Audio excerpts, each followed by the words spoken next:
आज आपण या ग्रामसेवक प्रशिक्षण केंद्राच्या माध्यमातून उजळणी प्रशिक्षणाच्या अनुषंगाने हा आगळा वेगळा जो ऑनलाईन पद्धतीनं प्रशिक्षणाचा उपक्रम सुरू केलेला आहे. तर अशा या सत्रामध्ये आज आपण द्वितीय सत्रामध्ये आज आपण भेटत आहोत. आपण यापूर्वीच्या जे काही ग्रामपंचायतीचा अधिनियम होता तर त्या सत्रामध्ये अधिनियमातले जे काही महत्त्वाचे कलम आणि ग्रामपंचायतीच्या जे काही बैठक आहे त्या विषयाबद्दल आपण पाठीमागच्या एखाद्या पिरियडमध्ये आपण माहिती घेतली. तर त्याच अनुषंगाने आपल्याला जेव्हा आपण कामकाज करत असतो तर हे कामकाज करत असताना विविध प्रकारचे ग्रामपंचायतीचे सरपंच असतील, सदस्य असतील, तर यांच्या अनुषंगानं विविध ठिकाणी चालणारे जे काही अपील्स आहेत तर त्या अपीलच्या अनुषंगाने ते अपील कुठं होतात किंवा त्यांच्यावर जी काही कारवाई आहे तर ती कोणकोणत्या पद्धतीने कशामुळे होते तर याची आज आपण माहिती घेणार आहोत. आपल्या याच्यामध्ये आपण प्रशासनामध्ये काम करत असताना आपण पाहिलं की आपल्यावर सुद्धा काही कायद्याने जे काही बंधनं लावून दिलेली आहे तर त्या अनुषंगाने कामकाज करत असताना जर काही चुकीच्या पद्धतीने जर नियमबाह्य जर काही काम जर झाली तर अशा वेळेला जिल्हा परिषद सेवा शिस्त अपील 1964 आणि सेवा वर्तणूक नियम याच्यानुसार आपल्यावर कारवाई प्रस्तावित होत असते. तर अगदी त्याच पद्धतीनं सरपंच आणि सदस्य यांच्यावर सुद्धा शासनानं किंवा आपल्या अधिनियमानं जी काही कर्तव्य जी काही लादून दिली तर ती पूर्ण करत असताना जर ते चुकीच्या पद्धतीने जर विधिबाह्य पद्धतीने जर कामं केलेली असतील, नियमबाह्य पद्धतीने जर कामं जर झालेली असतील तर अशा वेळेला अधिनियमातल्या काही कलमानुसार त्यांच्यावर सुद्धा पदावरून दूर करणे किंवा सदस्य अनर्हता अशा पद्धतीचे ज्याला आपण डिस्क्वालिफिकेशन म्हणतो तर अशा पद्धतीच्या कारवाई त्यांच्यावर सुद्धा होत असतात. म्हणजे आपल्या सिस्टीममध्ये जर आपण पाहायला जर गेलं तर आपली कोणतीही जी काही ग्रामपंचायत आहे तर ही सरपंच, उपसरपंच, सदस्य आणि ग्रामसेवक तर यांनी मिळून ही ग्रामपंचायत पूर्ण होत असते. मग आपल्याला ज्या पद्धतीने काही शासनाने ड्युटीज लावून दिलेल्या आहेत ज्या नियमात राहून आपल्याला कामकाज करावं लागतं मग त्याच पद्धतीनं त्यांनी जर स्वतःचे याच्यामध्ये जर काही कर्तव्य येतं तर हे नियमात राहून बजावले नाहीत किंवा त्यांच्यावर जे लादलेले जे ड्युटीज आहेत तर त्या जर व्यवस्थित पद्धतीने पार पडल्या नाही तर ते नेमकं कशा पद्धतीने ती कारवाई होत असते तर हे आपण आजच्या याच्यामध्ये बघणार आहोत. कारण की आपण पाहतो की जेव्हा केव्हा एखाद्या सदस्यावर किंवा सरपंचावर काही कारवाई प्रस्तावित होते तर तेव्हा बऱ्याचशा ठिकाणी त्याचं अपील्स वगैरे होतात त्याचे. तर मग ते नेमकं कशा पद्धतीने होतं तर याची माहिती आता आपण आजच्या पिरियडमध्ये आपण घेणार आहोत. तर याच्यामध्ये प्रथमतः आपण प्रामुख्याने आपले कलम अधिनियमातले जे काही कलम 14 आहे ज्याला आपण सदस्य अनर्हता म्हणतो, सदस्य अपात्रता म्हणतो आणि त्याच पद्धतीने कलम 39 आहे जे की पदावरून दूर करणं आहे. तर पहिल्यांदा आपल्याला मित्रांनो याच्यामधला फरक समजून घेणं महत्त्वाचं आहे की सदस्य अनर्हता आणि पदावरून दूर करणे याच्यामधला फरक काय. आपण जर पाहायला जर गेलं तर कलम 39 आपण बघू की पदावरून दूर करणं. तर एखादे सरपंच, उपसरपंच किंवा सदस्य यांच्यावरून जर पदावरून दूर करण्याची जर कारवाई त्यांच्यावर जर प्रस्तावित करण्यात आलेली असेल तर अशा वेळेला ते पदावरून दूर होतात. कोणत्या सरपंच पदावरून दूर होतात परंतु सदस्य म्हणून काय राहतात. किंवा एखाद्या उपसरपंचावर जर कारवाई जर झाली असेल तर उपसरपंच पदावरून ते दूर होतात परंतु सदस्य म्हणून काय राहतात. परंतु कलम 14च्या अनुषंगाने तिथं सदस्यांची अनर्हता आहे तर सदस्य पदावर या ठिकाणी कारवाई होत असते. मग सदस्य पदावर जर एकदा कारवाई जर झालेली असेल तर त्या ग्रामपंचायतीच्या बाहेर तिथं त्यांना जावं लागतं. म्हणजे जेव्हा सरपंच म्हणून एखादे पदावर जर कारवाई जर झाली असेल तर सदस्य म्हणून ते कायम राहतील. परंतु कलम 14ची जर कारवाई सरपंचावर जर देखील झालेली असली तर त्यावेळेला त्यांचं सदस्यपदच त्या ठिकाणी रिक्त होत असतं. तर हे दोन या कारवाईमधला बेसिकली फरक आहे. मग आता हे होत असताना याचे अनेक असे कारण आहेत की कलम 14 जे आहे सदस्यांची अनर्हता तर याच्या सुद्धा हे नेमकं कशामुळे होतं आणि त्याचबरोबर कलम 39 पदावरून दूर करणं हे कशामुळे होतात. हे दोन्हीचे काही त्या ठिकाणी कारण आहेत, त्या फॅक्ट्स आहेत तर ते आजच्या आपल्याला या पिरियडच्या अनुषंगाने आपल्याला जाणून घ्यावायचे आहे. तर पहिल्यांदा आपण जे दोन आपले टायटल आहेत की सदस्यांची अनर्हता कलम 14 आणि त्याचबरोबर पदावरून दूर करणे कलम 39. तर हे कलम 14 आज आपण पहिल्यांदा थोडंसं आपण याच्यातले जाऊयात की कलम 14च्या याच्यामध्ये कोणत्याही सदस्य पदावर कारवाई कोणत्या कारणामुळे प्रस्तावित होऊ शकते तर ते आपण आपल्या याच्यामध्ये पाहूयात. याच्यामध्ये फर्स्ट ऑफ ऑल पहिलं सगळ्यात महत्त्वाचं जे येतं हे कलम 14 आहे.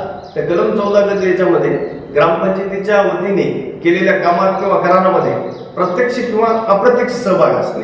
तर याला थोडंसं आपल्याला काय की हे याची व्याख्या आपण जाणून घेतलेली पण याचं स्पष्टीकरण आता आपल्याला जाणून घ्यावं लागेल की नेमकं प्रत्यक्ष किंवा अप्रत्यक्ष सहभाग कशा पद्धतीने येतो ग्रामपंचायतीच्या कामामध्ये. तर याच्यात आपण असं थोडं समजून घेऊ शकतो की ग्रामपंचायतीच्या वतीने बऱ्याचशा काही कामाचे टेंडर्स काढले जातात किंवा त्याचबरोबर लिलाव होतात. मग त्याच्यामध्ये गाळ्याचा लिलाव असेल किंवा एखाद्या गायरानामध्ये जर गवत वाढलेलं असेल तर त्या गवताचा लिलाव असेल किंवा एखाद्या ग्रामपंचायतीचे कुठेतरी तलाव असतो त्याच्यातल्या मत्स्याच्या बाबतीतला करार असू शकतो किंवा लिलाव असू शकतो. तर मग ह्या कोणत्याही लिलावामध्ये किंवा करारामध्ये जर सरपंच, उपसरपंच किंवा सदस्य यांनी जर तो कराराच्या त्याच्यामध्ये सहभाग नोंदवलेला असेल, स्वतःच्या नावावर तो घेतलेला असेल किंवा मुलाच्या नावावर जर तो घेतलेला असेल किंवा सुनेच्या नावावर जर तो घेतलेला असेल तर अशा पद्धतीने प्रत्यक्ष आणि अप्रत्यक्ष सहभाग त्या ठिकाणी नोंदवला जात असतो. किंवा ग्रामपंचायतीचे शॉपिंग कॉम्प्लेक्स असतात तर त्या ठिकाणी काही गाळे बांधकाम केलेले असतात तर अशा गाळ्या बांधकामाच्या याच्या लिलाव प्रक्रियेमध्ये सहभागी होऊन तर ह्या सर्व गोष्टी याला अंतर्भूत होऊ शकतात. त्याचबरोबर ग्रामपंचायतीचे अनेक अशी विकास कामं केली जातात तर या विकास कामाच्या याच्यामध्ये विविध प्रकारचे धनादेश आहरित केले जातात. तर असा धनादेश जर स्वतःच्या नावानं जर एखादा आहरित जर केलेला असला तर अशा वेळेला देखील चौकशी अंती या सदस्य किंवा सरपंचावर कारवाई त्या ठिकाणी होऊ शकते. कारण की जेव्हा केव्हा कोणी निवडणुकीला उभे राहतात तर तेव्हाच त्यांनी स्वतःहून सेल्फ डिक्लेरेशन दिलेलं असते की आम्ही कोणतेही कंत्राटदार किंवा शासकीय कॉन्ट्रॅक्टर नाही. तर त्या याच्यामुळे ग्रामपंचायतीच्या याच्यामध्ये थेट पद्धतीनं अशा पद्धतीने आर्थिक व्यवहारांमध्ये हस्तक्षेप त्या ठिकाणी करता येत नाही. या कारणामुळे देखील ही कलम 14 ची जी कारवाई आहे तर ही सरपंच, उपसरपंच किंवा सदस्य यांच्यावर त्या ठिकाणी प्रस्तावित होत असते. त्याचबरोबर पुढचं जे येतं हे कलम 14 आहे. तर कलम 14 याच्यामध्ये ग्रामपंचायतीच्या कराचा आणि फीचा थकबाकीचा जो भरणा आहे तर जर तो थकबाकीचा भरणा जर 3 महिन्याच्या आतमध्ये भरण्यामध्ये जर कसूर केलेला असला तर अशा वेळेला सरपंच, उपसरपंच आणि सदस्य यांच्यावर अपात्रतेची कारवाई होत असते. तर मित्रांनो याला थोडं समजून घेत असताना आता कराची आणि फीची थकबाकी जर असेल तर त्यांच्यावर अपात्रतेची कारवाई प्रस्तावित होते. परंतु कोणतीही कारवाई प्रस्तावित होत असताना त्याला एक प्रोसिजर त्याला फॉलो करावी लागते, एक प्रक्रिया असते. मग त्या प्रक्रिया नेमकी कोणकोणती असली पाहिजे? कारण की कोणतेही सदस्य किंवा अपात्रतेची कारवाई असेल किंवा पदावरून दूर करण्याची कारवाई असेल तर अशा वेळेला तिथे एक सचिव म्हणून तुमचं स्टेटमेंट आणि आपलं रेकॉर्ड या दोन्ही बाबी तिथे महत्त्वाच्या ठरतात. कारण कोणत्याही सुनावणीला जे आहे ॲज ए ग्रामविकास अधिकारी, ग्रामसेवक म्हणून आपल्याला स्वतःला त्या ठिकाणी सचिव म्हणून उपस्थित राहावं लागत असतं आणि मग त्या ठिकाणी ह्याला कोणतीही जी काही प्रोसेस आहे तर ती प्रोसेस होणं त्या ठिकाणी महत्त्वाचं आहे. तर मग आता आपण याच्यामध्ये जाणून घेऊया की कराच्या आणि फीच्या अनुषंगाने जर एखादी प्रोसेस असेल तर नेमकी तिथं काय प्रोसेस करणं आवश्यक आहे. तर मग सगळ्यात त्याच्यामध्ये गोष्ट महत्त्वाची समजून घेण्यासारखी अशी आहे की आपलं जे काही ग्रामपंचायतीचा अभिलेख आहे नंबर 8 आणि नंबर 9 कर आकारणी रजिस्टर आणि कर मागणी रजिस्टर तर हे 2 रजिस्टर याच्यामध्ये सगळ्यात महत्त्वाचे असणं आवश्यक आहे. म्हणजे महत्त्व म्हणजे कशामुळे आहे की मग याच्या कराची आणि फीची जी काही मागणी आहे तर ही रितसर नियमानुसार कायम करण्यात आली पाहिजे. जेव्हा आपण पंचायतीची ग्रामपंचायतीची मासिक सभेचं आयोजन होतं तर तेव्हा वित्तीय वर्षाच्या पहिल्या मासिक सभेमध्ये ग्रामपंचायतीने जे काही कर लावलेले आहेत किंवा जे काही फी लावलेली आहे तर त्याला मान्यता घेणं अत्यावश्यक असतं.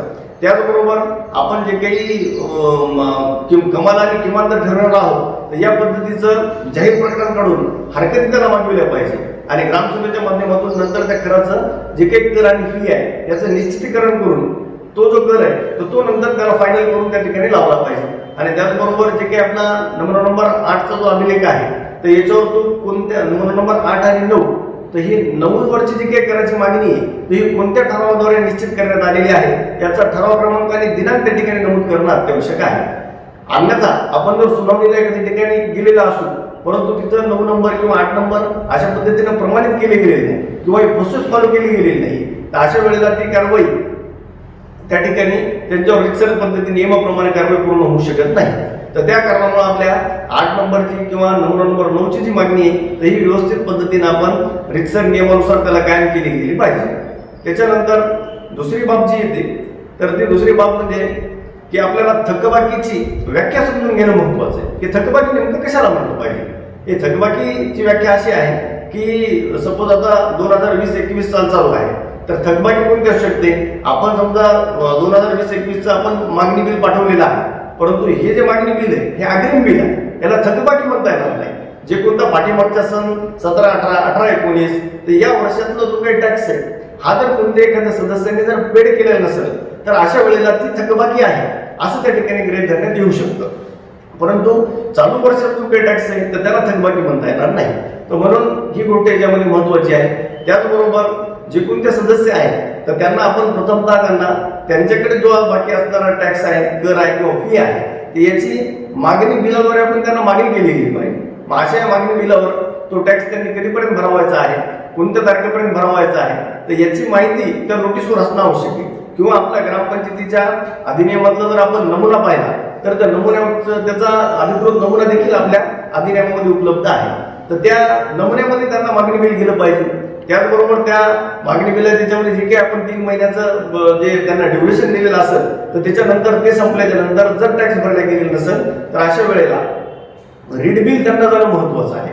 मग ह्या 2 गोष्टी पूर्ण झाल्याच्या नंतर देखील जर संबंधित सदस्याने, सरपंच किंवा उपसरपंच यांनी जर ग्रामपंचायतीकडे थकबाकीचा भरणा जर त्या ठिकाणी केलेला जर नसेल तर अशा वेळेला त्यांना आपण मासिक सभेमध्ये आपल्या विषयपत्रिकेवर सेपरेटली विषय ठेवून त्या विषयाची चर्चा होणं आवश्यक आहे. त्यांना तिथे त्याची जाणीव करून देणं आवश्यक आहे की आपल्याकडून जो आहे ग्रामपंचायतीचा अशा पद्धतीनं थकबाकी आहे, जर आपण जर ती थकबाकी जर भरणा केली नाही तर आपल्यावर नियमानुसार कारवाई होऊ शकते. अशा पद्धतीची एक सूचना किंवा त्यांना ज्ञापन देणं त्या ठिकाणी अत्यावश्यक आहे. मग ह्या सर्व बाबीची जर पूर्तता जर झालेली असेल तर आणि तरच सदस्यावरती जी येते डिस्क्वालिफिकेशन कारवाई पूर्ण होऊ शकते. तर म्हणून या कर आणि फीच्या बाबतीमध्ये आपल्याला जेव्हा वित्तीय वर्ष आपलं चालू होतं तर तेव्हा आपल्याला वित्तीय वर्षाच्या याच्यामध्ये व्यवस्थित पद्धतीने त्याला त्या मागणीला मान्यता घेतली गेलेली असली पाहिजे. त्यांना मागणी बिल इश्यू झालं पाहिजे, रीड बिल इश्यू झालं पाहिजे. आणि या पूर्ण प्रोसेसमध्ये जर आपण त्यांना जर केलेले असेल तर निश्चितच पद्धतीनं कोणत्याही सदस्य किंवा सरपंच असतील, उपसरपंच असतील तर यांच्यावर या सदस्य अनार्हतेची कारवाई आहे तर ती प्रस्तावित होऊ शकते किंवा पूर्ण होऊ शकते. त्यानंतर पुढे जाऊयात. पुढचं जे काय आहे कलम 14(ह)(1) आहे. तर कलम 14(ह)(1) याच्यामध्ये अशी माहिती अंतर्भूत केलेली आहे की ग्रामपंचायतीच्या अधिनियमातल्या कलम 140 प्रमाणे लेख्यांची तपासणी केली जाते. म्हणजे जे काही आपण ग्रामपंचायतीच्या तपासण्या असतील किंवा लेखापरीक्षण कार्यालयाकडून लेखापरीक्षक यांनी केलेले ऑडिट असतील तर याच्यामध्ये प्रत्येकानं आपलं तपासणी टिप्पण कार्यालयाला सादर केलेलं असतं किंवा लेखापरीक्षण अहवाल सादर केलेला असतो. तर अशा या लेखापरीक्षण अहवालामध्ये किंवा तपासणी अहवालामध्ये जर काही वसूलपत्र रकमा जर संबंधितांवर निश्चित झालेल्या असतील किंवा ग्रामपंचायतीचा निधीचा हानी किंवा अपव्यय झालेला आहे किंवा दुरुपयोग झालेला आहे तर अशा वेळेला तो कोणत्या सदस्यामुळे झालेला आहे हे जर त्याच्यामध्ये स्पेसिफिकली नमूद असेल तर अशा वेळेला ती वसूलपत्र रक्कम जी काय आहे तर ती भरणा करण्याबद्दल एखाद्याला संबंधित व्यक्तीला जर नोटीस दिलेली असेल आणि नोटीस दिल्याच्या नंतर सुद्धा त्यांनी अशी वसूलपत्र रक्कम जर भरणा जर केलेली नसेल तर अशा वेळेला हे कलम 14(ह)(1) याप्रमाणे सदस्यावर कारवाई किंवा सरपंच असतील किंवा उपसरपंच असतील तर यांच्यावरती कारवाई प्रस्तावित होऊ शकते. आपण आपला लेखापरीक्षण अहवाल याचं जर सूक्ष्म पद्धतीने अवलोकन केलं तर याच्यामध्ये अ, ब, क अशा पद्धतीनं जे काही आपले लेखापरीक्षणाचे परिच्छेद प्राप्त झालेले असतात तर त्याचं वर्गीकरण त्या ठिकाणी केलेलं असतं. मग हे 17(क) याच्यामध्ये जे काही परिच्छेद प्राप्त झालेले असतात ह्या परिच्छेदामध्ये वसूलपत्र रकमा किंवा हानी, दुरुपयोग किंवा अपव्यय झालेले जे काही आहे तर अशा पद्धतीच्या रकमा याच्यामध्ये अंतर्भूत केलेल्या असतात. मग अशा रकमा जर भरणा केलेली नसतील तर त्यावेळेला ही कारवाई प्रस्तावित होते. किंवा थोडंसं आणखीन जर याला समजून जर घ्यायचं असलं की आपण समजा ग्रामनिधीमधून आपण रक्कम हरित केलेली आहे परंतु ती कोणत्याही पद्धतीने कॅशबुकवर घेतलेली नाही आणि नियमानुसार त्याचा खर्च आपण केलेला नाही तर अशा वेळेला लेखापरीक्षक त्या ठिकाणी अशा पद्धतीची त्रुटी नोंदवू शकतात. किंवा एखाद्या विकास योजनेचा निधी आपण आहरित केलेला आहे आणि तो निधी आहरित केलेला असताना त्या विकास कामाचं मूल्यांकन झालेलं नाही, मूल्यांकन पुस्तिका तरी दर्शवलेली नाही तर अशा वेळेला देखील अशा पद्धतीच्या रकमा काही त्या ठिकाणी नियमानुसार निश्चित होऊ शकतात. आणि असं बघ त्या शासकीय निधीचा हानी किंवा अपव्यय जर झालेला असेल आणि जे कोणी संबंधित व्यक्ती असतील असं जर त्यांना नियमानुसार जर त्यांच्यावर निश्चिती जर झालेली असेल तर अशा वेळेला ह्या कलम 14 मधील (ह)(1) नुसार त्यांच्यावर अपात्रतेची कारवाई प्रस्तावित होऊ शकते. पुढे आता याच्यानंतर कलम 14(ज) येतं. कलम 14(ज) याच्यामध्ये कोणतेही आपले ग्रामपंचायतीचे सदस्य आहेत, सरपंच आहेत किंवा उपसरपंच आहेत यांनी जर परराज्याचं जर त्यांनी नागरिकत्व जर स्वीकारलेलं असलं तर अशा वेळेला त्यांच्यावर अपात्रतेची कारवाई प्रस्तावित होत असते. तर हे शक्यतो हे जे आहे कलम 14(ज) तर हे आपल्याशी नियमितपणे कधी हाताळले जाऊ शकत नाही किंवा नियमित पद्धतीने लागू पडेल असं काही सांगता येत नाही. परंतु आपल्याला सगळ्यांना माहिती असावी म्हणून या 14(ज)च्या बद्दल सुद्धा आपण स्पष्टीकरण इथं दिलेलं आहे. त्याच्यानंतर पुढचं जे कलम येतं हे कलम 14(ज)(1) आहे. तर हे कलम 14(ज)(1) याच्यामध्ये 2 पेक्षा जर जास्त आपत्ती असतील तर असे जे कोणी सदस्य असतील, सरपंच असतील किंवा उपसरपंच असतील, तर ते पदावर राहण्यासाठी पात्र राहणार नाही. पण आता याच्यामध्ये एक थोडी गोष्ट स्पेसिफिकली असं समजून घेणं आवश्यक आहे की एखाद्या सदस्याला 12 सप्टेंबर 2001च्या अगोदर जर 3 अपत्ये असतील तर त्यांच्यावरही कारवाई लागू होणार नाही. म्हणजे 2 अपत्ये त्यांना आहे, परंतु 12 सप्टेंबर 2001च्या नंतर जर तिसरं अपत्य झालेलं आहे तर अशा वेळेला त्यांच्यावर सदस्यावर अपात्रतेची कारवाई प्रस्तावित होऊ शकते. याच्यामध्ये स्पेसिफिकली ही डेट फार महत्वाची आहे की 12 सप्टेंबर 2001च्या नंतर जर तिसरं अपत्य जन्मलेलं असलं तर अशा वेळेला कलम 14(1) नुसार सदस्य किंवा उपसरपंच किंवा सरपंच यांच्यावर कारवाई प्रस्तावित होऊ शकते. त्याच पद्धतीनं कलम 14(2) आहे. मग कलम 14(2) याच्यामध्ये बरेचसे जे काही ग्रामपंचायतीचे सरपंच आहेत किंवा सदस्य आहेत तर हे जिल्हा परिषदेची किंवा पंचायत समितीची निवडणूक लढवतात आणि त्याच्यानंतर ते निवडून आल्याच्या नंतर त्यांनी जर जिल्हा परिषद सदस्य किंवा पंचायत समिती सदस्य म्हणून निवडून जर आलेले असतील तर अशा वेळेला तिकडे निवडून आल्याच्या नंतर तात्काळ कोणत्याही एका पदाचा राजीनामा देणं अत्यावश्यक आहे. आणि जर त्यांनी कोणत्याही पदाचा जर राजीनामा जर दिलेला नसेल तर अशा वेळेला त्या कलम 14(2) नुसार अपात्रतेची कारवाई त्या ठिकाणी प्रस्तावित होऊ शकते. हे कलम 14(2) मध्ये मुदतून करण्यात आलेलं आहे. मग अशा पद्धतीने आपण सदस्य अपात्रता कोणकोणत्या कारणामुळे येत असते तर ह्या सर्व बाबी आपण पाहत आहोत. याच्यानंतर पुढचं जे महत्वाचं बाब आहे की कलम 14(3) आहे.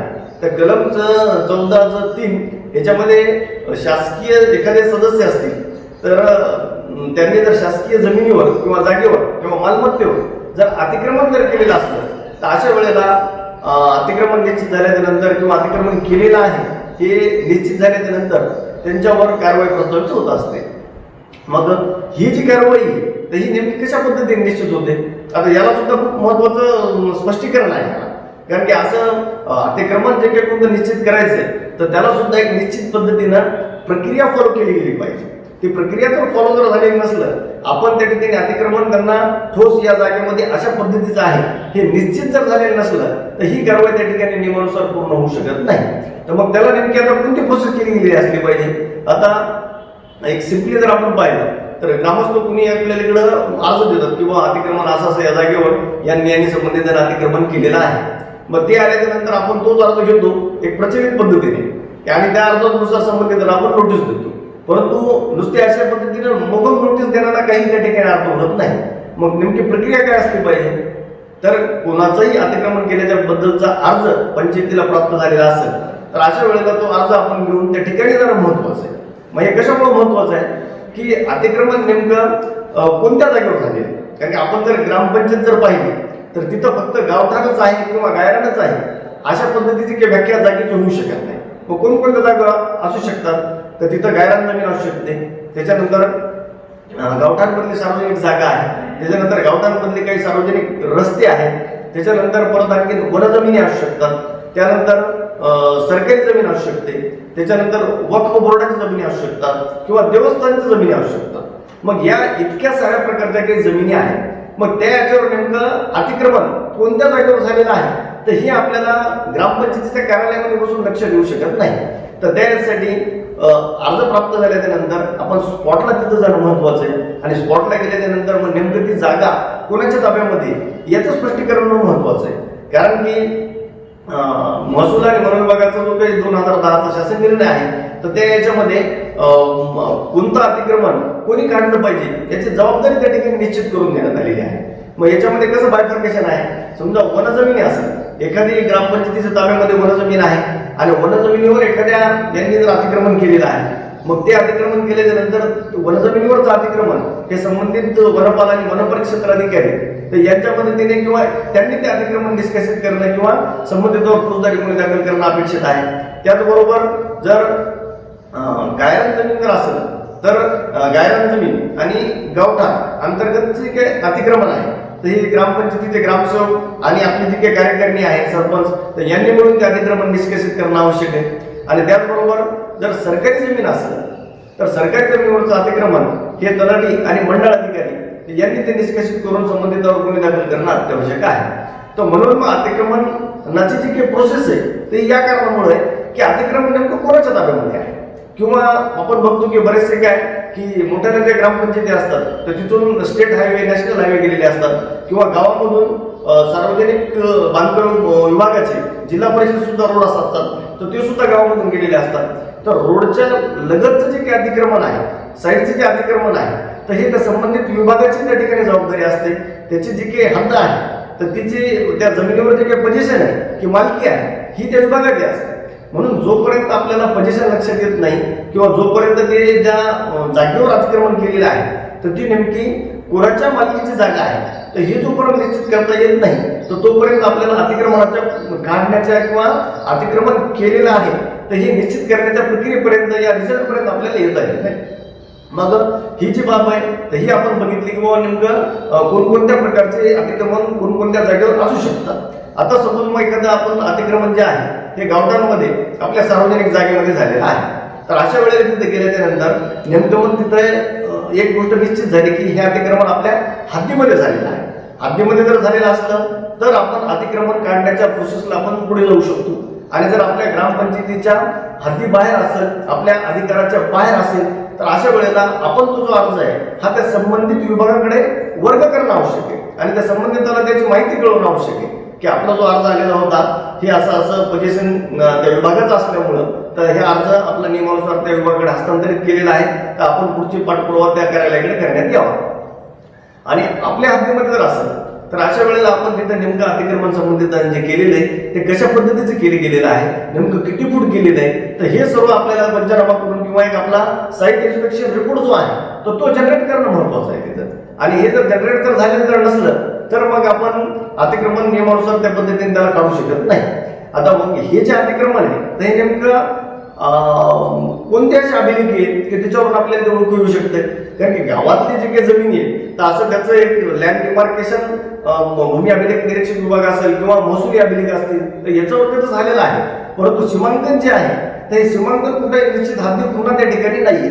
तर म्हणून आपल्याला त्या माहिती होण्यासाठी तिथं स्पॉटवर जाऊन त्याचा पंचनामा करणं आवश्यक आहे. आणि मग एकदा लक्षात आलं की अतिक्रमण आपल्या हद्दीमध्ये आहे तर अशा वेळेला पूर्ण इतंभूत ते RCC आहे किंवा नेमकं झोपडी बांधलेली आहे किंवा पत्राचं बांधकाम केलेलं आहे, नेमकं कशा पद्धतीचं बांधकाम आहे आणि ते किती फुटाचं आहे तर ह्याची माहिती आपण तिथं मोजमाप करणं आवश्यक आहे, आणणं आवश्यक आहे. आणि ते आल्याच्या नंतर आपण त्या संबंधितांना नोटीस इश्यू करणं महत्वाचं आहे.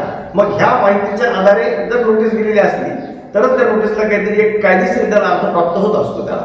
तर म्हणून ह्या सर्व बाबीची खातर जमा पडताळणी करणं आवश्यक आहे. त्याचबरोबर आपल्या ग्रामपंचायतीच्यामध्ये आपण बघितलं तर कोणतेही जे काही मालमत्तेशी निगडीत असणारे अभिलेख आहेत तर हे नंबर 22 आहे स्थावर मालमत्ता आणि मतदार रजिस्टर की त्या याच्यामध्ये आपले पूर्ण जे काही आपल्या शासकीय समजा ग्रामपंचायतीची इमारत असेल तर त्याच्या नोंदी त्या याच्यामध्ये असतील किंवा सार्वजनिक विहिरी आहेत, हातपंप आहेत त्याची नोंद त्या याच्यामध्ये असेल. 23 नंबर हे जे आहे तर 23 आणि 24 हे रस्ते आणि जमिनी याच्याशी निगडीत असणारे रजिस्टर आहे. मग याच्यामध्ये जमिनीच्या बाबतीमध्ये आपले 24 नंबरला जे आहे तर याच्यामध्ये 7/12 हे जे आहे ते याचं 7/12चा उल्लेख असून ज्याच्यावर गायरान किती आहे आणि सरकारी जमीन किती आहे याचा उल्लेख त्या 7/12वर असतो. तर हे आपण आपल्या अभिलेखामध्ये त्या चिटकवलेल्या असल्या पाहिजे, त्याच्या नोंदी त्या याच्यामध्ये घेतल्या गेलेल्या पाहिजे. जर 22, 23, 24 नंबर जर आपले कोरे असतील तर आपल्याला नेमकं गावातल्या मत्ता कोणत्या आहेत हेच आपल्याला निश्चित होऊ शकत नाही. तर त्या कारणामुळे आपले ग्रामपंचायतीचा अभिलेख जो नंबर 22, 23, 24 आहे, नंबर 8 आहे, त्याच्यानंतर गावातली 7/12 आहे तर ह्या सर्व बाबी ज्याच्या याच्यामध्ये जागेच्या नोंदी आहेत असं अद्ययावत नोंदी आपल्याकडे असणं आवश्यक आहे. किंवा आपण जर बघितलं की जमीन आणि आपलं भूमी अभिलेख जे काही कार्यालय आहे तर त्यांच्याकडे प्रत्येकाकडे आपले गाव नकाशे अवेलेबल असतात. तर हे गाव नकाशे आपण प्रिंटआउट काढून घेऊन आपल्या कार्यालयामध्ये असणं आवश्यक आहे. तरच आपल्याला अतिक्रमण नेमकं कुठं झालेलं आहे हे निश्चित करता येईल. म्हणून मित्रांनो जेव्हा आपण सुनावणीला जात असतो तर तेव्हा नेमकं ह्या बाबीची पडताळणी जर झालेली असली, या बाबीचं एक साईड इन्स्पेक्शन त्या ठिकाणी झालेलं असलं तर निश्चितच पद्धतीनं आपल्याला आपली जी काही ग्रामपंचायत कार्यालयाची बाजू जी आहे ही व्यवस्थित पद्धतीने आपल्याला मांडता येते. तर अशा पद्धतीने ह्या अतिक्रमणाची जी प्रोसेस आहे तर ती आपली ह्या कलमाशी निगडीत नाहीये, परंतु नेमकं ती जी काही पद्धती आहे निश्चित करण्याची तर या पद्धतीने ते निश्चित केले गेलेलं असलं पाहिजे. पुढचं जे येतं हे कलम 14/4 आहे. तर कलम 14/4 त्याच्यामध्ये काय की राज्य निवडणूक आयोगाने जे काही निर्णय ठरविणारे व्यक्ती आहे तर त्या पदावर राहण्यासाठी अपात्र ठरविण्यात येतात. निवडणूक झाल्याच्या नंतर तो जो काही निवडणुकीचा जमा खर्च आहे तो 1 महिन्यामध्ये तहसील कार्यालयाला सादर करणं आवश्यक आहे. मग अशा पद्धतीनं जर तो जमा खर्च सादर जर केलेला नसेल तर अशा वेळेला या कलम 14(4) नुसार संबंधित व्यक्तीवर कारवाई त्या ठिकाणी होऊ शकते. त्यानंतर पुढचं जे आहे हे कलम 14(5) आहे. 14(5) याच्यामध्ये शौचालयाशी निगडीत आहे. एखादे कोणी सरपंच उपसरपंच सदस्य जर शौचालय बांधकाम करीत नसतील किंवा शौचालय बांधकाम आहे परंतु त्याचा वापर करीत नसतील तर अशा वेळेला त्यांच्यावर अपात्र ठरवण्यात येत असतं. तर याच्यात महत्वाची गोष्ट अशी आहे की बांधकाम केलेले परंतु वापर करत नाही तर अशा वेळेला देखील त्या ठिकाणी कारवाई प्रस्तावित होते किंवा शौचालयच नाही तर अशा वेळेला त्या ठिकाणी कारवाई प्रस्तावित होत असते. तर म्हणून हे 14(5) सुद्धा महत्वाचं आहे. त्याच्यानंतर कलम 14(फ) आहे. 14(फ) याच्यामध्ये पंचायतीच्या नियंत्रणाखाली कोणतेही वेतनी पद धारण करणे, वेतनी पदाचा लाभ घेणे तर अशा वेळेला संबंधित व्यक्तीविरुद्ध अपात्रतेची कारवाई होत असते. मग हे जे काही वेतनी पद आहे ते कोणते असू शकतात तर वेतनी पदाच्या याच्यामध्ये पोलीस पाटील असू शकतात, त्याच्यानंतर आशा वर्कर असू शकतात, त्याच्यानंतर परत आणखी अंगणवाडी ताई असू शकेल, त्याच्यानंतर ग्रामपंचायतीचे कर्मचारी असतील. तर अशा पद्धतीने हे सर्व जे वेतनी पद आहे तर हे जर वेतनी पद एखाद्या सदस्याने जर धारण केलेलं असलं तर अशा वेळेला त्यांना त्या आपल्या कोणत्याही पदाचा राजीनामा द्यावा लागतो किंवा जर त्यांनी राजीनामा दिलेला नसेल 2 पदं जर ॲट टाइम जर ते भोगत असतील तर अशा वेळेला या 14(फ) च्या नुसार त्यांच्यावर कारवाई प्रस्तावित होऊ शकते. त्याच्यानंतर कलम 14(ब) आहे. कलम 14(ब) याच्यामध्ये राज्य निवडणूक आयोगानं निर्धारित केलेल्या वेळेमध्ये आणि आवश्यक केलेल्या रीतीने निवडणुकीचा जमा खर्च सादर न करणे. तर याच्यामध्ये थोडी सुधारणा करतो की कलम 14(4) जे आहे तर त्याच्याशी थोडेसे वेगळ्या बाबी आहेत परंतु आपल्याशी निगडीत जे असणार आहे ते कलम 14(ब) जे आहे की राज्य निवडणूक आयोगाकडून निर्धारित केलेले जे काही वेळापत्रकामध्ये जर जमा खर्च संबंधित सदस्यांनी दिलेला नसला, सादर केलेला जर नसला तर अशा वेळेला अपात्रताची जी कारवाई ही त्या ठिकाणी त्यांच्यावर प्रस्तावित होत असते. मग अशा पद्धतीने आपण पाहिलं की कलम 14 जे आहे सरपंच उपसरपंच आणि सदस्य अनर्हता तर याची जी काही सर्व कारण आहेत तेही आपण आजच्या याच्यामध्ये आपण बघितलेली आहे. मग आता याच्यामध्ये जे काही डिस्क्वालिफिकेशनची जी प्रोसेस आहे ते नेमकं कोण करत असतं तर पहिल्यांदा याची आपल्या माननीय जिल्हाधिकारी यांच्याकडे ती सुनावणी होत असते आणि माननीय जिल्हाधिकारी कलम 16 नुसार या कोणत्याही अशा कारणामुळे जर एखादं कोणी त्या याच्यामध्ये जर बसलेला असला किंवा हे ज्या कारवाई होण्यासाठी पात्र असतील या कलमानुसार तर त्यावेळेला कलम 16 नुसार त्यांच्यावर कारवाई होते आणि पद त्या ठिकाणी रिक्त होत असतं. मग यांनी एकदा हे केल्याच्या नंतर यांना अपील जे आहे तर ही अपील 15 दिवसाच्या आतमध्ये अपील मान्य आयुक्त यांच्याकडे कोणत्याही सदस्य उपसरपंच किंवा सरपंच यांनी करणं आवश्यक आहे. त्यांना जर असं वाटत असेल की आपल्याला या याच्यामध्ये अन्याय झालेला आहे किंवा ही जी कारवाई करण्याची प्रक्रिया आहे तर ही अन्यायकारक पद्धतीने झालेली आहे तर अशा वेळेला ते मान्य विभागीय आयुक्त यांच्याकडे 15 दिवसाच्या आतमध्ये अपील करू शकतात. त्यांनी तिथं अपील करणं आवश्यक आहे. परंतु माननीय आयुक्तांनी एकदा निर्णय दिल्याच्या नंतर याला न्यायालयामध्ये अपील करता येत नाही कारण की प्रत्येक गोष्टीला आपल्याला काही स्टेप्स दिलेले आहेत की त्यांनी कारवाई केल्यानंतर पुढची स्टेप कोणाकडे आहे की मग यांनी केल्याच्या नंतर त्याच्या पुढची कोणाकडे आहे. तर तशा पद्धतीने याच्यामध्ये 2 स्टेपमध्ये कारवाई होते. पहिल्यांदा याच्यात माननीय जिल्हाधिकारी कारवाई प्रस्तावित करतात, त्यानंतर विभागीय आयुक्तांकडे अपील होतं आणि याच्यानंतर बरेचसे जे काही नंतर लोक उच्च न्यायालयामध्ये जातात, अर्ज करतात. परंतु या कलमाच्या अंतर्गत उच्च न्यायालयामध्ये अर्ज दाखल करता येत नाही असं कायद्यामध्ये नमूद आहे. ह्या सर्व ज्या गोष्टी पाहिल्या आतापर्यंत आपण तर ह्या कलम 14च्या अनुषंगाने होत्या. तर आता आपल्याला पुढचं जे कलम बघायचंय तर ते कलम 39 आहे. तर कलम 39 म्हणजे पदावरून दूर करणं आहे. आपण सुरुवातीला पिरियड सुरू करत असतानाच कलम 14 आणि कलम 39 याच्यामधला फरक आपण स्पष्ट केलेला आहे. कलम 14 ज्याच्यामध्ये सदस्य म्हणून अपात्रता झाली तर सरपंच उपसरपंच म्हणून कोणत्याही पदावर राहता येत नाही. परंतु कलम 39 नुसार जर सरपंच या पदावर जर कारवाई जर झालेली असली तर त्यांचं सदस्यपद कायम राहतं. म्हणून मग या कलम 39 याच्यामध्ये फक्त पदावर कारवाई आहे. त्या मग आता पदावर जी कारवाई आहे तर ही कोणत्या पदावर आहे सरपंच उपसरपंच किंवा सदस्य ह्या तिन्ही याच्यावर या कलम 39 नुसार पदावरून काढून टाकण्याची प्रक्रिया ही पूर्ण करता येत असते. मग याच्यामध्ये जे आहे नेमकं हे कशामुळे कारवाई होते तर कोणतेही जी काही कार्यकारिणी आहे, सरपंच, उपसरपंच आणि सदस्य यांनी आपले कर्तव्य पार पाडत असताना काही गैरवर्तणूक केलेली आहे, कर्तव्यात कसूर केलेला आहे, कर्तव्याकडे दुर्लक्ष केलेले, हायगय केलेली आहे किंवा त्यांच्यावर कोणतेही जे काही कर्तव्य लागलेले तर त्याच्याबद्दल त्यांनी असमर्थ असणे किंवा दुराग्रहाने हेळसांड करणे, अशा पद्धतीने ह्या कलम 39ची व्याख्या आहे. परंतु आता आपल्याला प्रश्न पडू शकतो की नेमकं मग कर्तव्यात कसूर करणे किंवा पदाचा दुरुपयोग करणे तर ह्या बाबीमध्ये कोणत्या बाबी येऊ शकतात, तर ते बघणं अतिशय महत्वाचं आहे. याची जी काही कलम 39ची जी व्याख्या आहे ही अतिशय व्यापक आहे. याच्यामध्ये आपल्या ग्रामपंचायतीच्या अधिनियमानं सरपंच, उपसरपंच आणि सदस्य यांच्यावर काही स्पेशल कर्तव्य लागलेले. कलम 38 मध्ये जर आपण पाहिलं तर पंचायतीचे सरपंच, उपसरपंच यांचे कार्यकारी अधिकार नमूद केलेले आहेत. त्याच्यानंतर आपण जर लेखासंहिता पाहिली तर ग्रामपंचायत लेखासंहिता 2011 मध्ये देखील सरपंचाचे जे काही कर्तव्य तर ते त्याच्यामध्ये लागलेले आहे. मग त्याच्यामध्ये असलेले जे काही कर्तव्य त्या जे काही ड्युटीज आहेत तर त्या जर पार पाडलेल्या नाहीयेत तर अशा वेळेला हे सर्व कलम 39 लागतं. पदावरून काढून टाकण्याची प्रक्रिया त्या ठिकाणी प्रस्तावित होऊ शकते. तर म्हणून मग चला तर आपण आता याच्यामध्ये नेमक्या कशा कशा पद्धतीनं कोणकोणत्या अशी कारण आहेत की त्या याच्यामुळे पदावरून दूर करण्याची जी प्रोसेस आहे, जी प्रक्रिया आहे तर ती पूर्ण करता येऊ शकते. तर तत्पूर्वी ही प्रोसेस नेमकी कशी होते, प्रशासकीय कारवाईची जी प्रक्रिया आहे तर ही कशा पद्धतीने पूर्ण होते, तर याच्याविषयी आपण थोडं पाहूयात. की उदाहरण जर आपण घेतलं तर कलम 36 आहे. की कलम 36च्या प्रमाणे जे येते दर महिन्याला निदान 1 सभा होणं अत्यावश्यक आहे.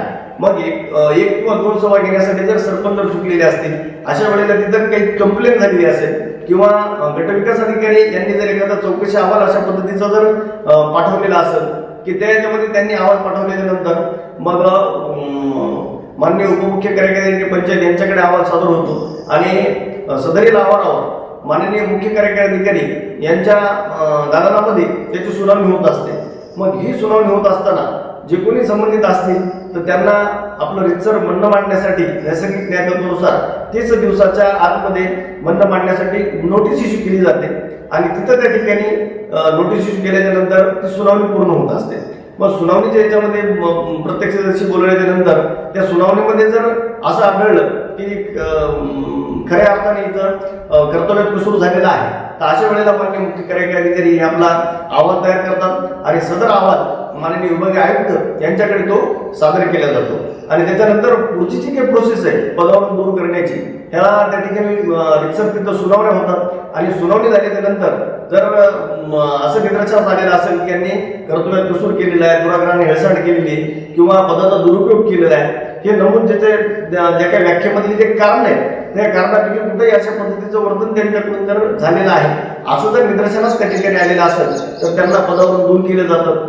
इव्हन तो माननीय आयुक्तांना असं जर वाटलं की यांना ग्रामपंचायतीच्या सदस्य पदावरून देखील यांना काढणं आवश्यक आहे तर स्वच्छ निर्णयानुसार पंचायतून सुद्धा त्यांना काढून टाकता येईल अशा पद्धतीची तरतूद या कलमामध्ये करून देण्यात आलेली आहे. आणि एकदा समजा कलम 39ची जी कार्यवाही आहे ही सरपंच, उपसरपंच किंवा सदस्य यांच्यावर जर झालेली असेल आणि त्याच्यानंतर परत निवडीची प्रक्रिया सुरू झाली ग्रामपंचायतीच्या लेवलला नव्यानं जी काही सरपंचाची नवीन सरपंच निवड करण्यासाठी तर अशा वेळेला ज्यांच्यावर कोणावर अपात्रतेची कारवाई झालेली आहे तर अशा व्यक्तीला परत निवडणूक लढवण्यासाठी ते पात्र राहणार नाही, त्यांना त्या ठिकाणी ती निवडणूक लढवता येणार नाही. तर हे या ठिकाणी लक्षात घेणं महत्वाचं आहे.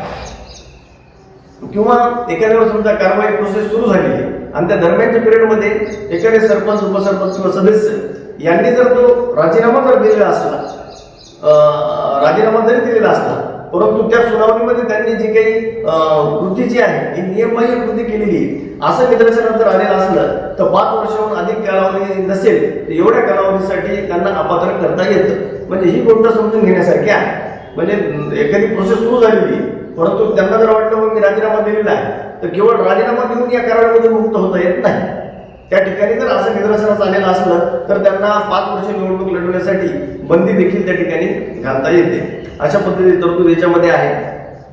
आणि माननीय आयुक्त यांनी निर्णय दिल्याच्या नंतर संबंधित जे काही व्यक्ती असतील तर त्यांना 15 दिवसाच्या आतमध्ये माननीय राज्य सरकार यांच्या राज्य शासनाकडे अपील त्या व्यक्तीला करता येतं. आता अशा पद्धतीची याची जी काही प्रशासकीय प्रोसेस आहे तर ही या पद्धतीने ती प्रशासकीय प्रोसेस पूर्ण होत असते.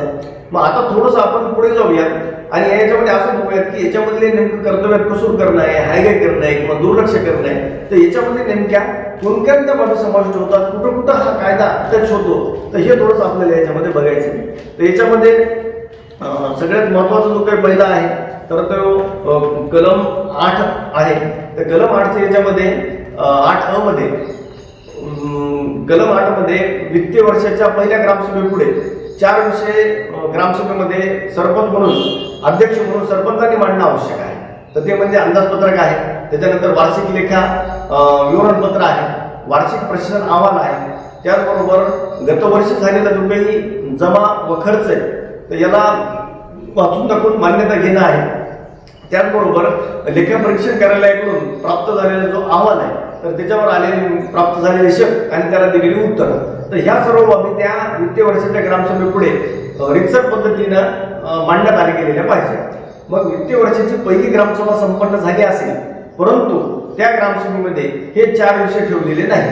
इतर 4 विषय घेऊन ग्रामसभा संपन्न झाली परंतु कायद्याच्या दृष्टिकोनातून ती जी ग्रामसभा आहे ही नियमानुसार संपन्न झालेली नाही. मग त्याच्यामध्ये कलम 8 मध्ये अशा पद्धतीने तरतूद दिलेली आहे की गावातले जो कोणी 20% नागरिक आहेत ज्यांनी कराचा आणि फीचा थकबाकीचा भरणा ग्रामपंचायतीकडे केलेला आहे, त्या अशा नागरिकांनी जर मान्य आयुक्त किंवा जिल्हा परिषदेकडे जर मागणी केलेली असेल आणि त्या याच्यामध्ये असं मागणी असेल की ग्रामसभा संपन्न झाली परंतु आम्हाला आमच्या याच्यामध्ये पाठीमागच्या वर्षामध्ये कोणकोणता जमा खर्च झाला तर याची माहिती आम्हाला प्राप्त झालेली नाही किंवा पंचायतीकडून किंवा सरपंचांनी दिलेली नाही, तर अशा वेळेला याच्यामध्ये चौकशी प्रस्तावित होत असते. आणि ही चौकशी प्रस्तावित झाल्यानंतर जर असं जर सिद्ध झालं की जी वित्तीय वर्षाच्या ग्रामसभेमध्ये याबाबतची माहिती ग्रामस्थांना देण्यात आलेली नाही तर अशा वेळेला तिथं पदावरून दूर करण्याची कारवाई या ठिकाणी प्रस्तावित होत असते. त्याचबरोबर आपण पाहतो मित्रांनो की ग्रामपंचायतीचा जो आहे एकतर ग्रामनिधी आणि त्याचबरोबर विविध विकास योजनेचा हा निधी जो आहे हा ग्रामपंचायतीला आपल्याकडे प्राप्त होत असतो. मग हा जो प्राप्त झालेला निधी तर हा सुद्धा खर्च करण्यासाठी एक प्रोसेस घालून देण्यात आलेली आहे. मग या प्रोसेसमध्ये आपण पाठीमागच्या याच्यामध्ये मासिक सभेच्या बैठकीमध्ये एक गोष्ट पाहिलेली की कोणताही जो काही पंचायतीचा जो काही प्राप्त होणारा निधी तर तो जर खर्च करावायचा असेल तर हा फक्त एकटा सरपंच किंवा एकटे ग्रामसेवक यांच्या मनावर तो आपल्याला खर्च करता येत नाही. कारण की कलम 9 प्रमाणे ग्रामपंचायत एक निगम निकाय संस्था आहे, एक प्राधिकरण आहे, एक कॉर्पोरेट बॉडी आहे, तर याच्या पूर्ण संमतीनं आपल्याला तो खर्च करावा लागत असतो.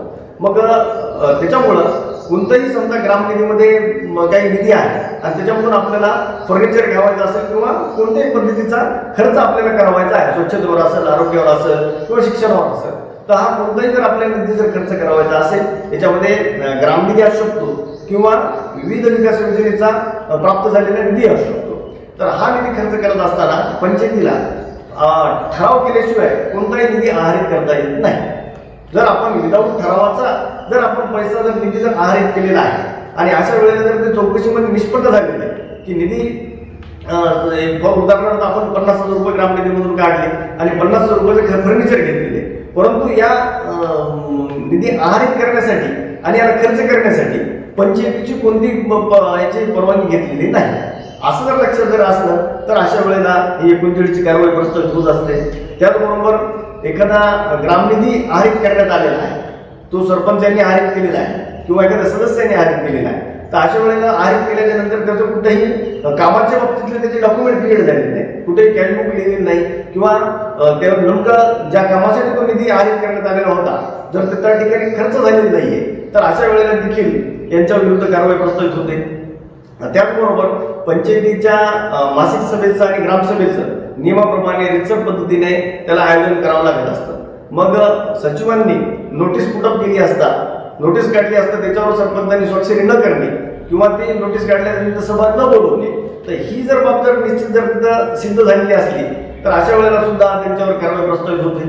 कारण की सचिव म्हणून सचिवांचं जे काम आहे ते नोटीस स्वतः स्वाक्षरी करून माननीय अध्यक्ष यांच्याकडे ती नोटीस प्रस्तावित होत असते आणि अध्यक्षांनी अशी नोटीस त्याला जर संमती देऊन जर निर्गमित जर केलेली नसेल तर अशा वेळेला त्यांना हे जर चौकशी अंती जर सिद्ध जर झालेलं असलं तर पदावरून दूर करण्याची कारवाई त्या ठिकाणी प्रस्तावित होत असते. पुढे जर आपण पाहिलं तर आपला ग्रामपंचायतीच्या अधिनियमातल्या कलम 38 जो आहे, तर कलम 38 नुसार 38(1) नुसार पंचायतीवर काही सोपविलेले कर्तव्य तर ती रितसर प्रत्यक्षपणे पार पाडण्याची जबाबदारी ही सरपंचाची असेल असं त्या ठिकाणी नमूद आहे. आणि कलम 38(2) मध्ये मग नेमके सरपंचाचे अधिकार कोणकोणते तर ते याच्यामध्ये नमूद करण्यात आलेले आहे. तर सरपंचाचे अधिकार आहे त्याच्यामध्ये याच्यामध्ये 38(2) मध्ये जी काही व्याख्या आहे तर ती आपण थोडंच बघूया. सरपंचाला जे काही अधिकार किंवा कर्तव्य ते याचे लेखासंहितेमध्ये काही वेगळे सांगण्यात आलेले आहेत आणि त्याचबरोबर अधिनियमात काही अधिक सांगितण्यात आलेले आहेत. तर त्याच्यामध्ये 38(2) मध्ये पंचायतीच्या जो काही सभेचा अध्यक्ष आहे तर पंचायतीच्या सभेचा अध्यक्ष म्हणून त्यांनी कामकाज चालवणं आवश्यक आहे आणि त्याचबरोबर त्याचं नियमन करणं आवश्यक आहे. म्हणजे पंचायतीच्या सभामध्ये कोणत्या तर मासिक सभा आणि ग्रामसभा, तर याचं आयोजन करणं, त्याचं नियमन करणं, त्याची इतिवृत्त तयार करून घेणं, प्रतिवृत्त तयार करून सचिव यांच्याकडून प्रतिवृत्त तयार करून घेणं ही सर्व जबाबदारी ही सरपंचाची आहे. त्याचबरोबर पंचायतीला जे काही असणारे ग्रामसेवक असेल किंवा ग्रामविकास अधिकारी असतील किंवा पंचायतीचे कर्मचारी असतील, हे जे कोणी पंचायतीचे कर्मचारी आहेत तर त्यांच्या कृत्य आणि यांच्यावर त्याचं देखरेख आणि नियंत्रण असणं आवश्यक आहे. तर पंचायतीचे कार्यकारी प्रमुख म्हणून सरपंचाला म्हणलेलं आहे, म्हणून यांच्यावर त्याचं देखरेख आणि नियंत्रण आहे. त्याचबरोबर ग्रामपंचायतीचे जे काही अभिलेखी आहे, 1 ते 33 अभिलेखी असतील किंवा इतर अनुषंगिक अभिलेखी असतील, तर ह्या अभिलेखी किंवा नोंदवह्या ह्या संबंधित जे काही सचिव आहेत तर त्यांच्या अभिलेखात ठेवणं, त्याची व्यवस्था ठेवणं व त्याची तपासणी करणं.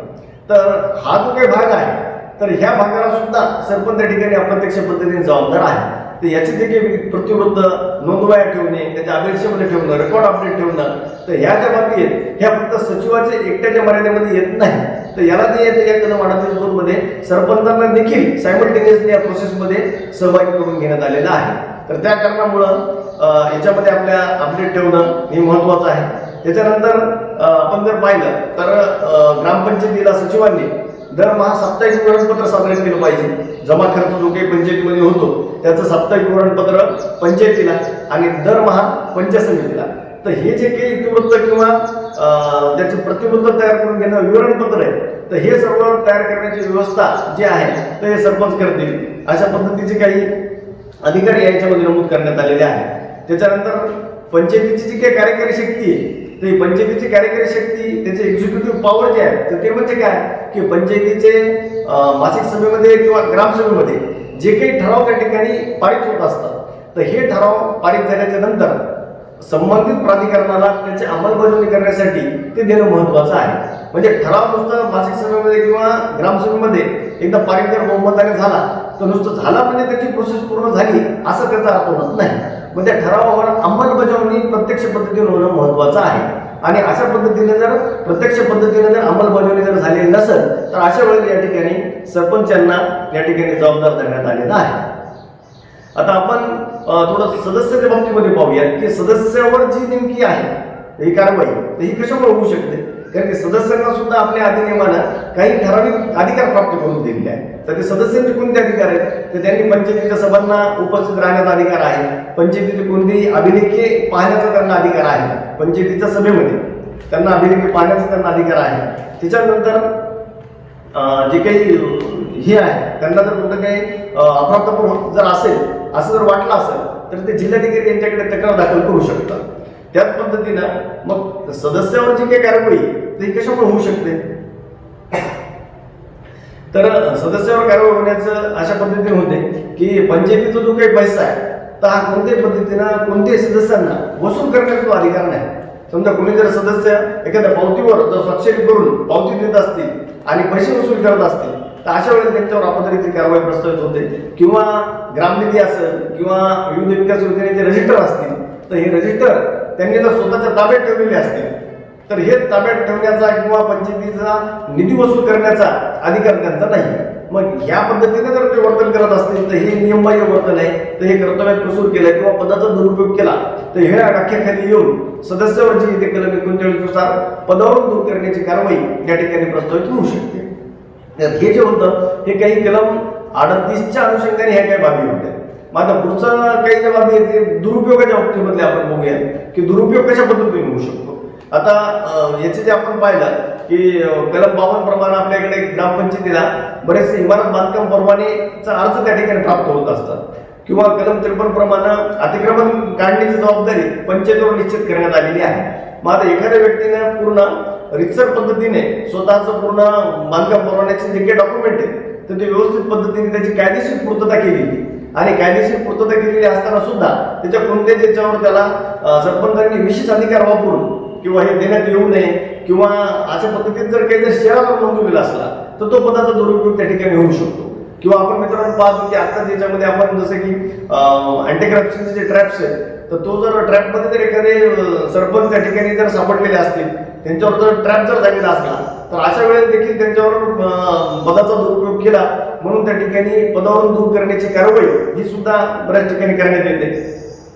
त्यानंतर कलम 53 याच्यामध्ये अतिक्रमण काढणं, आता अतिक्रमण नियमानुसार निश्चित झालेलं आहे, ते काढणं आवश्यक पण आहे. प्रशासनानं वारंवार ग्रामपंचायतीला निर्देशित देखील केलेले आहे की हे जे अतिक्रमण आहे हे काढणं अत्यावश्यक आहे.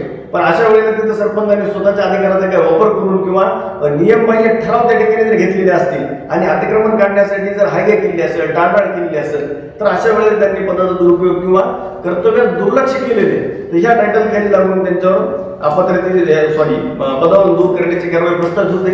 त्याच्यानंतर 4 ग्रामसभा आहेत तर 4 ग्रामसभापैकी एखाद्या ग्रामसभेचं आयोजन न करणं किंवा 12 मासिक सभापैकी एखादी मासिक सभेचं आयोजन न करणं, नियमानुसार सभा बैठका नियम 1959 नुसार याचं कामकाज पूर्ण न करणं, तर अशा वेळेला देखील पदावरून दूर करण्याची कारवाई प्रस्तावित होते. त्यानंतर थोडंसं आपण जर करवसुलीकडे जर पाहिलं तर आपल्या याच्यामध्ये जर आपण बघितलं तर करवसुलीच्या याच्यामध्ये ग्रामसेवक, ग्रामविकास अधिकारी यांच्याशिवाय कुठेतरी जो काही सक्रिय सहभाग असतो तो सक्रिय सहभाग इतर कार्यकर्त्यांकडून दिसून येत नाही. तर याच्यामध्ये आपल्या जो काही ग्रामपंचायत कराची जी वसुली आहे ही मिनिमम 70% कराची वसुली करणं ही अपेक्षित आहे. अशा पद्धतीचं माननीय पंचायत राज कमिटीचं परिपत्रक दिनांक 31/1/1977 आहे. तर याच्यानुसार याच्यामध्ये परिपत्रकात असं नमूद करण्यात आलेलं आहे की जर ह्या करवसुलीला जर सरपंच सहकार्य जर करीत नसते, त्यांची त्या ठिकाणी सक्रियतेची जर भावना त्या ठिकाणी नसेल किंवा सक्रिय पद्धतीने कर्तव्य जर पार पडत नसतील आणि कराची जर वसुली अतिशय कमी प्रमाणामध्ये असेल तर अशा वेळेला देखील सरपंचावर नियमानुसार विरुद्ध कारवाई अपेक्षित आहे. अशा पद्धतीचं परिपत्रक पंचायत राज कमिटीने निर्गमित केलेलं आहे. त्याच्यानंतर जे काही आपली कराची आणि फीची आकारणी आहे तर ती सुद्धा मान्य दराने करण्यात आलेली असली पाहिजे. आपला जो काही कमाल दर आणि किमान दर तर याच्यामध्ये अधिनियम राहून ती कराची आकारणी करणं आवश्यक आहे. आता ग्रामपंचायतीचा खर्च मोठ्या प्रमाणावर आहे, परंतु कराची जी आकारणी ही एकदम कमी दराने केलेली आहे आणि खर्च त्या ठिकाणी भागत नाहीये. किंवा पंचायत समितीने किंवा जिल्हा परिषदेने कराचं उत्पन्न वाढावं अशा पद्धतीचं परिपत्रक किंवा एखादं पत्रक दिलेलं आहे, पण तरी सुद्धा त्या ठिकाणी कर आणि फीची मान्य दराने तिथं वसुली झाली आकारणी झालेली नाहीये. तर अशा वेळेला त्या ठिकाणी ही कारवाई प्रस्तावित होऊ शकते. त्याच्यानंतर लेखासंहिता जो काही नियम 11 आहे तर त्या याच्यामध्ये सरपंचांची कोषाध्यक्ष म्हणून त्या ठिकाणी जबाबदारी निश्चित करण्यात आलेली आहे. मग हे कोषाध्यक्ष म्हणून जबाबदारी निश्चित करण्यात आलेली असल्यामुळं त्या याच्यामध्ये कोणताही जो काही प्राप्त होणारा निधी आहे तर याचा हानी किंवा दुरुपयोग किंवा अपव्यय याचा होता कामा नये. हे जर अपव्यय किंवा अशा पद्धतीने झालेला असं चौकशीमध्ये जर निष्पन्न जर झालेलं असलं तर अशा वेळेला पदावरून दूर करण्याची प्रोसेस त्या ठिकाणी करण्यात येते. त्यानंतर आपण बघतो की ग्रामपंचायतीच्या मालकीचे जे काही मालमत्ता आहे तर त्या आता मालकीच्या मालमत्ता कोणत्या असू शकतात. त्या याच्यामध्ये ग्रामपंचायतीच्या काही इमारती आहेत, त्याच्या खोल्या आहेत, त्याच्यानंतर गावातले सार्वजनिक रस्ते आहेत, काही सार्वजनिक विहिरी आहेत, जमिनी आहेत, तर ह्या सर्व असणाऱ्या मालमत्ता तर याची नोंदी जी आहे हे आपल्या अधिलेखामध्ये नोंदवहीमध्ये त्या नोंदी ठेवून त्याचं संरक्षण आणि परिरक्षण करणं ही सुद्धा जबाबदारी या ठिकाणी बनत असते. म्हणजे आपण जर पाहायला जर गेलं तर सचिवाच्या जेवढ्या लागलेली जबाबदाऱ्या आहेत तर त्याच्यात अल्मोस्टली जे आहे तर सरपंच सुद्धा त्याला त्या पद्धतीने कोणत्या ना कोणत्या स्केलमध्ये जिथं कुठे कर्तव्य लादून देण्यात आलेले आहे तर हे सुद्धा कर्तव्य त्या पद्धतीने सरपंचावर देखील निश्चित करून देण्यात आलेले आहे. तर म्हणून कोणतेही एखादं मध्यम संरक्षण करणं हे फक्त त्या ठिकाणी एकट्या सचिवाचं काम आहे असं सरपंच कोणत्याही सरपंचाला म्हणता येणार नाही, कारण की कायद्याने त्यांच्यावर जबाबदारी जी आहे ही निश्चित करून देण्यात आलेली आहे. त्याच्यानंतर आपल्या गावाच्या याच्यामध्ये हद्दीमध्ये बरेचसे सार्वजनिक जे काही काम आहे विकास योजनेचे काम, तर ह्या विकास योजनेच्या कोणत्याही राज्य शासन असतील केंद्र शासन असतील तर त्या कामाच्या याच्यावर त्यांना भेटी देण्यात येतील, त्या कामाच्या दर्जावरती तर त्यांना नियंत्रण ठेवण्याचा किंवा लक्ष ठेवण्याचा, नियंत्रण नाही सॉरी लक्ष ठेवण्याचा अधिकार या ठिकाणी कायद्याने त्यांना प्राप्त करून देण्यात आलेला आहे. त्याच्यानंतर राज्य आणि केंद्र शासनानं जे काही ग्रामपंचायतीकडे योजना सोपविलेल्या आहेत तर त्या योजनांची उद्दिष्टाप्रमाणे अंमलबजावणी होती आहे की नाही किंवा त्याचा जो खर्च आहे तो योग्य रीतीने केला जात आहे की नाही, तर ही पाहण्याची जबाबदारी ही सरपंचावर राहील. आता या व्याख्येचं थोडं स्पष्टीकरण जर आपण समजून घ्यायला गेलं की सपोज एखाद्या गावामध्ये दलित वस्ती निधीची सुधारणा करण्यासाठी त्या ठिकाणी निधी प्राप्त झालेला आहे, परंतु असा निधी त्या ठिकाणी खर्च न करता इतर ठिकाणी खर्च करणे किंवा ज्या उद्देशासाठी जो निधी पंचायतीला प्राप्त झालेला आहे तर त्याच उद्देशावर खर्च करणं आवश्यक आहे. आणि त्या पद्धतीने जर तो खर्च केलेला नसेल तर या गोष्टीला फक्त एकटे सचिव किंवा ग्रामसेवक ग्रामविकास अधिकारी हे एकटे त्या ठिकाणी जबाबदार राहणार नाही, कारण की यांची सुद्धा सरपंचांची सुद्धा त्या ठिकाणी शासनाच्या कृती आराखडा जो आहे त्याची जी काही प्रशासकीय मान्यता आहे तर त्याच पद्धतीने ते काम होणं आवश्यक आहे. नाही तर प्रशासकीय मान्यता एका कामाची आलेली आहे आणि दुसरं त्या ठिकाणी काम व्हायला नाही तर असं चालू शकत नाही. किंवा आपण हे पाहिले की आपल्या लेखसंहितेच्या याच्यामध्ये कोणताही निधी जर खर्च करावायचा असेल, आता आपण जर पाहायला गेलं तर 14 वित्त आयोग 15 वित्त आयोग तर याच्यामध्ये थेट निधी पंचायतीला प्राप्त होत आहे, निधी प्राप्त होत आहे. मग याची जी काही प्रशासकीय मान्यता देण्याची प्रोसेस आहे तर हे अधिकार कोणाला आहे तर हे ग्रामपंचायतीला अधिकार आहे. आपण जर इतर पाहिलं की दलित वस्तीची प्रशासकीय मान्यता असेल किंवा इतर विकास योजनेची प्रशासकीय मान्यता आहे ते वरिष्ठ स्तरावरून आपल्याला प्राप्त होत असतात, परंतु ह्या वित्त आयोगामधला जो काही निधी आपल्याला जर खर्च करावायचा असेल तर अशा वेळेला त्या निधीची प्रशासकीय मान्यता देण्याचे अधिकार हे ग्रामपंचायतीला आहे. तर म्हणून मग तिथं उद्दिष्टप्रमाणे खर्च पूर्ण होणे, त्याच्यानंतर ज्या कारणासाठी ज्या उद्देशासाठी निधी प्राप्त झालेला आहे तो त्याच कामाला प्राप्त होणे आणि हे अशा पद्धतीने जर तो निधी आहे त्याच कामावर जर खर्च झालेला नसेल किंवा प्रशासकीय मान्यता सोडून इतर कामावर जर खर्च झालेला असेल तर ही जी काही याची व्यापकता ही तिथपर्यंत सुद्धा पोहोचू शकते. याच्यामध्ये कर्तव्यावर दुर्लक्ष केलेले अशा पद्धतीचा ठपका येऊ शकतो आणि पदावरून दूर करण्याची कारवाई प्रस्तावित होऊ शकते. त्याच्यानंतर आपण कर आणि फी वसुलीच्या बाबतीमध्ये जर पाहिलं तर त्याची एक प्रोसेस आहे की याच्यामध्ये आपण कराची पावती फाडल्याच्या नंतर गृहकर असेल किंवा कोणताही आपला कर किंवा फी असेल तर ही पावती दिल्याच्या नंतर 7 नंबर किंवा 10 नंबरची पावती दिल्याच्या नंतर तो जो टॅक्सची जी काही नोंद आहे तर ती नंबर त्याची अद्ययावत होणं आवश्यक आहे. म्हणजे आपण एकदा गृहकराची पावती दिलेली आहे आणि पावती दिल्याच्या नंतर जे आहे तर त्याचं नंबर जर ते अपडेट झालेली नाही ती थकबाकी त्या व्यक्तीच्या नावावर तशीच पेंडिंग आहे तिथं, तर अशा वेळेला त्या ज्या रक्कम आहेत किंवा ती नंबर 9 जी आहे तर याची योग्य रीतीने सुधारणा जर केलेली नसेल तर कलम 39 खाली संबंधित व्यक्ती जबाबदार धरण्यात येईल. अशा पद्धतीने आपल्या लेखसंहितेमध्ये याची जी काही ही आहे तर ती प्रोसेस त्या ठिकाणी नमूद करण्यात आलेली आहे. त्याच्यानंतर लेखसंहितेचा जो काही नियम 22 आहे तर नियम 22 याच्यामध्ये पंचायतीच्या वतीनं वसूल केलेल्या ज्या रक्कम आहेत तर याच्यातून कोणत्याही पद्धतीनं थेट खर्च केला जाणार नाही, थेट खर्च करता येणार नाही. आता आपण जर याची प्रोसेस पाहिली की कोणताही आपण जे काही टॅक्स कलेक्शन करतो किंवा वसूल करतो तर हे वसूल केल्याच्या नंतर पहिल्यांदा आपण जेव्हा रक्कम घेतो पावती देतो तर ही आल्याच्या नंतर ही जी रक्कम आहे ही बँकेमध्ये भरणा करणं आवश्यक आहे आणि भरणा केल्याच्या नंतर जेव्हा किंवा आपल्याला जो निधी खर्च करावायचा आहे तर याच्यावर मग पहिल्यांदा त्या पंचायतीची मान्यता घेणं आवश्यक आहे. ती मान्यता घेतल्याच्या नंतर सदर जो काही झालेला खर्च आहे तर हा खर्च नंबर 5 क जमा खर्च जो आहे तर हा पहिल्यांदा 5 क मध्ये, त्याच्यानंतर नंबर 5 मध्ये आणि त्यानंतर पुढचा जो काही नंबर 6 आहे तर ह्या सर्व ठिकाणी याच्या नोंदी घेणं आवश्यक आहे. आणि नियम 24 जो आहे ह्या नियम 24 याच्यामध्ये कोणतीही रक्कम जर पंचायतीला जर काढावायची असेल तर ती प्रमाणकाच्या आधारेच काढण्यात येईल. आता प्रमाणकाची आपल्याला व्याख्या समजून घेणं आवश्यक आहे. प्रमाणक म्हणजे एखाद्या व्यक्तीकडून आपण दिवाबत्तीचं साहित्य खरेदी केलेले आहे आणि डायरेक्टली त्यांचं जे काही इलेक्ट्रिकलचं वाउचर घेतो तर वाउचर घेतल्याच्या नंतर त्या वाउचरवर फक्त आपल्याला खर्च टाकता येत नाही, त्याचा आपल्याला नंबर जे काही 12 आहे नियम 24 नुसार नंबर 12 आपल्याला दिलेला आहे तर ते पंचायतीचं ओरिजिनल प्रमाणक आहे. तर त्या याच्यामध्ये मान्यता घेऊन त्याचा आपल्याला निधी सुविधा हरित करता येतो. मग ही जर प्रोसेस त्या ठिकाणी जर फॉलो झाली नसली, कारण इकडे काय आहे कसं इथे ना, पंचायतीचं जो काही सरपंच आहे तर त्यांना कोषाध्यक्ष म्हणून डिक्लेअर केलेलं आहे आणि म्हणून मग ह्या ज्या काही त्याच्यातल्या ज्या बाबी आहेत तर त्याची वित्तीय औचित्य सूत्राचं पालन करून निधी खर्च होणं अत्यावश्यक आहे. आणि हे जर झालेलं जर नसला तर मग अशा वेळेला हे दुर्लक्ष करणं किंवा कर्तव्यात कसूर करणं तर ह्या बाबीचा टप्पा येऊन सरपंचावर पदावरून दूर करण्याची कारवाई प्रस्तावित करण्यात येऊ शकते. त्याच्यानंतर आपण जर दुसरे पाहिले की शासन निर्णय जो आहे 12/1994चा, तर महिला व बालकल्याण यांच्या उन्नतीसाठी ग्रामपंचायतीच्या उत्पन्नातली 10% रक्कम खर्च करणं आवश्यक आहे. त्याच्यानंतर 18 नोव्हेंबर 1989च्या ज्यानुसार मागासवर्गीयांच्या जे काही कल्याण आहे तर त्या कल्याणासाठी आपल्या पंचायतीच्या उत्पन्नाच्या 15% खर्च करणं आवश्यक आहे. अपंग कल्याणासाठी 5%. मग हे जे काही निर्धारित करून देण्यात आलेले जे खर्च आहे तर ते जर नियमाप्रमाणे जर करण्यात आलेले नसतील तर अशा वेळेला देखील हे जे पदावरून दूर करण्याची कारवाई प्रस्तावित होत असते.